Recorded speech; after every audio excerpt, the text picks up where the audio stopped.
आझाद मुश्रीफ साहेब आणि प्रकाश आंबेडकर साहेब यांची कॅबिनेट मंत्री निवड झाल्याबद्दल कल्याणनगरीमध्ये रोल रोल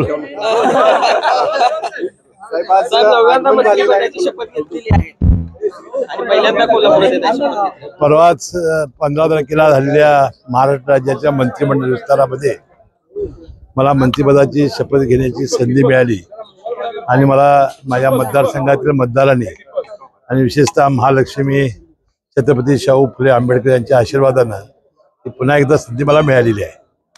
आज अंबाबाईचं दर्शन घेतले, काय अंबाबाईकडे साकडं? अंबाबाईकडे साकडं आम्ही घातलं की बाबा आता जे आम्ही हातामध्ये काम घेणार आहोत ते अतिशय प्रामाणिकपणानं जनतेच्या हिताचं आणि महाराष्ट्राला पुढे नेण्यासाठी आम्हाला कठोर परिश्रम घ्यावे लागणार आहेत। त्यामध्ये आम्हाला यशप्राप्ती द्यावी असा संकल्प आम्ही केलेला आहे।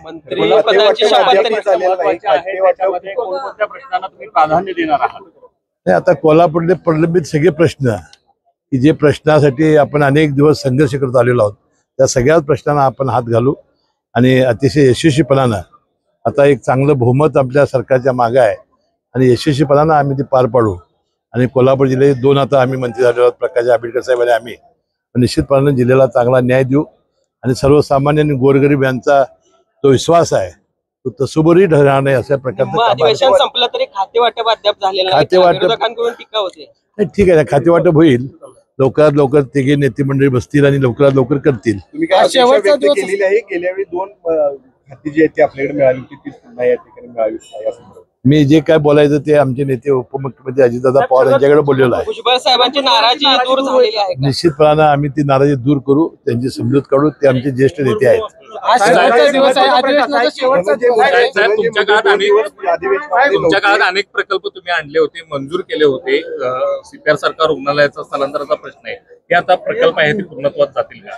100% पूर्ण जातील। आता एक चांगलं बहुमत आहे, सरकार आमचं आहे, आम्ही सत्तेमध्ये आहोत, मंत्री आहोत, निश्चितपणे त्याचा पाठपुरावा आम्ही नक्की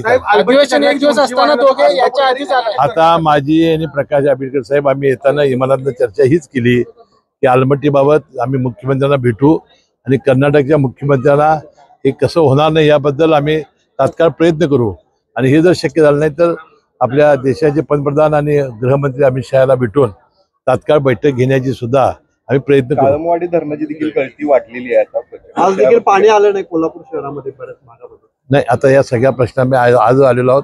गळती काढण्याचं टेंडर निघालेलं आहे, तिथं कॉन्ट्रॅक्टरनं येऊन आपली मशिनरी ठेवलेली आहे, टाइम बाउंडपर्यंत ते काम करतील।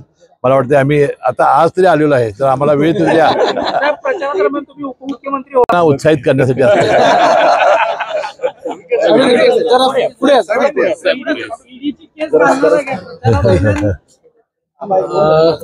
मुख्य नेते आदरणीय एकनाथजी शिंदे साहेबांच्या आशीर्वादानं आपल्याला या ठिकाणी कोल्हापूर जिल्ह्याला शिवसेनेचं पहिल्यांदा मंत्रिपद मिळते।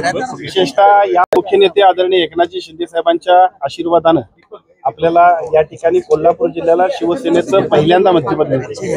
विशेषतः यापूर्वी अनेक वेळेला 6 आमदार होते, त्यावेळेलाही मिळालं नाही, मागच्या वेळेलाही मिळालं नाही, परंतु पहिल्यांदा कोल्हापूरला शिवसेनेला संधी मिळते। त्यामुळे निश्चितपणानं आदरणीय एकनाथजी शिंदे साहेबांचं, महायुतीच्या 3 नेत्यांचं सगळ्यांचंच मनापासून आभार मानतो। बॅकलॉग भरून काढला असं म्हणायचं, गारगोटीत येऊन आश्वासन दिलं होतं, तुम्हाला आश्वासन दिलं होतं, आश्वासनाची पूर्ती झालेली आहे।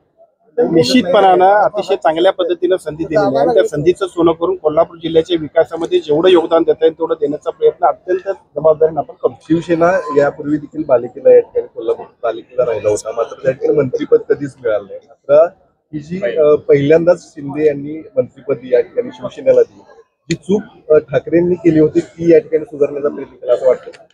यापूर्वी सुद्धा शिवसेनेला कोल्हापूर जिल्ह्यानं भरभरून दिलं, 6 आमदार आणि 2 खासदार देण्याचं महत्वपूर्ण काम महाराष्ट्रात सर्वाधिक जर कुणी केलं असेल ते कोल्हापूर जिल्ह्याने, परंतु त्या तुलनेनं या सगळ्या कामाचे योग्य मूल्यमापन झाले नव्हतं। परंतु आदरणीय एकनाथजी शिंदे साहेबांनी अत्यंत चांगल्या पद्धतीने दिलेल्या या संधीमुळे निश्चितपणानं कोल्हापूर जिल्ह्यातल्या शिवसेनेला अधिक भक्कम करण्यासाठी खूप चांगल्या पद्धतीनं एक नवीन संधी प्राप्त झाली। साहेब, तुमच्याच मतदारसंघामध्ये काळमवाडी धरण येते, त्या धरणाची आता पाहणी तुम्ही करणार काय? मंत्री सुद्धा झालेले आहेत, ताकद वापरून ती गळती काढणार आहेत का? काळमवाडीच्या गळती संदर्भातलं टेंडर फायनल झालेलं आहे, त्याचं काम सुरू होईल। ज्या काही त्रुटी असतील त्या त्रुटी तात्काळ पूर्ण करण्याबद्दल आताच सन्मान्य मुश्रीफ साहेबांनी आम्ही त्या मैत्रिणीशी बोललेलो आहे. आजचा हा कार्यक्रम आटोपल्यानंतर ताबडतोब त्याच्याबद्दल योग्य त्या उपाययोजना केल्या जातील. कोणत्याही परिस्थितीमध्ये लोकांना त्रास होणार नाही आणि धरणाची गळतीचं जे काही टेंडर निघालंय त्याचं काम गतिमान पद्धतीनं पूर्ण करण्याची अधिक जबाबदारीने काम करण्याची जबाबदारी आपण घेतो. तुम्हाला मंत्रिपद मिळालेलं आहे. ग्रामीण भागातले अनेक प्रश्न आहेत, खरे ते सोडवले सुद्धा जात नाहीयेत. तुमच्या याकडे कसं लक्ष असणार आहे? कारण आपण पाहिलं की तुमच्या भागातून गोव्याला जोडणारा रस्ता आहे, गेल्या अनेक वर्षापासून प्रलंबित आहे, ते सर्व जोडले जातील का? या मंत्रिपदाच्या संधीमुळे निश्चितपणाने या सगळ्या प्रश्नांना अधिक गती देता येईल. यापूर्वी सुद्धा या सगळ्या कामासाठी आमदार म्हणून अत्यंत चांगल्या पद्धतीने आपण प्रयत्न करतो, परंतु मंत्रिपदाच्या संधीमुळे निश्चितपणाने या कामाला अधिक गतिमानता देता येईल. पालकमंत्री कोण शेतकरी आक्रमक जाते अनेकांच्या अपेक्षा देखील आपल्याकडून आहेत.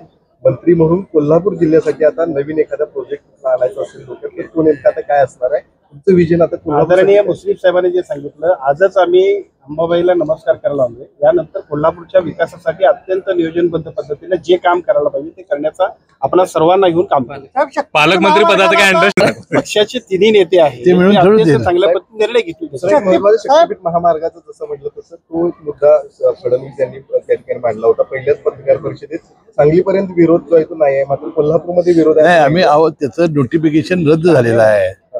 त्या ॲक्युजेशनचं नोटिफिकेशन रद्द केलेलं आहे, त्यामुळे कोल्हापूरमध्ये हा रस्ता होणार नाही. त्यांनी सांगितलं की सांगलीपर्यंत रस्ता होईल, म्हणजे लोकांची त्याची तक्रार नाही तिथं होईल. त्याच्या पुढे जो आता मार्ग गोव्याला जातोय तिथं त्याला जोडणार आहेत. खरं तर तुमची ती भूमिका आहे, मात्र आंबेडकर यांची विरोधी भूमिका त्या ठिकाणी आहे. काय नेमकं तुमचं नेमका शक्तीपीठ बद्दल काय नेमकं म्हणणं? नाही, पहिल्या टप्प्यामध्ये शक्तीपीठ व्हावा यासाठी धावपळ करणारा मी होतो, परंतु ज्या वेळेला शेतकऱ्यांचा विरोध होतोय, आपल्या लोकांचं नुकसान होतंय, मुळात लँड होल्डिंग कमी असल्यामुळे शेतकरी अतिशय आश्वस्त होते. त्यामुळे साहजिकच आपल्या लोकांसाठी विकास व्हायला पाहिजे, पण विकास होत असताना आपल्या माणसांचं नुकसान होऊ नये ही सुद्धा जबाबदारी लोकप्रतिनिधी म्हणून आमची आहे. त्यामुळे जे मुश्रीफ साहेबांनी सांगितलं ते नोटिफिकेशन रद्द करण्यासाठी मुख्यमंत्र्यांकडे वारंवार आम्ही सगळ्यांनी मागणी केली आणि त्याच्यानंतरच हा विषय रद्द झालेला आहे.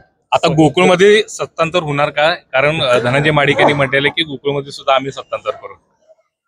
नाही, आपण त्यापूर्वी सांगितलेलं आहे की जनरल राजकारण आणि सहकार वेगवेगळं आहे. अजून निवडणुका नाहीत. निवडणुकीच्या वेळेला काय करायचं त्या वेळेला समीकरण ठरतील. आज त्याच्यावर भाष्य करणं उचित नाही.